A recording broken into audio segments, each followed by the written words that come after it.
ওই শোনো না, এত মিষ্টি করে ডাকতেছো কেন?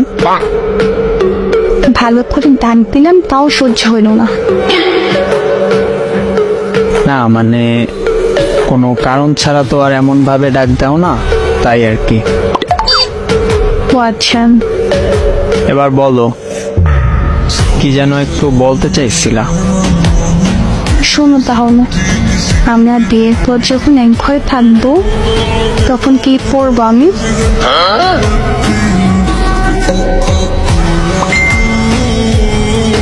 এটা জিজ্ঞেস করার কি আছে? জামা পরবা না হয় আমার গেঞ্জি পরবা?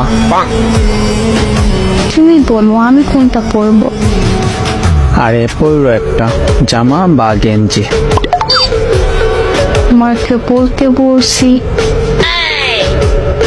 জামা পরো কেমন? সত্যি তো। এখানে মিথ্যা বলার কি আছে বুঝলাম না। আচ্ছা বলো, বাসায় তোমার সামনে কি রঙের জামা পরলে খুশি হবা তুমি? আমার সামনে? তোমার সামনে। আমার সামনে তোমার কিছু পড়তে হবে না, তাতে আমি বেশি খুশি হব।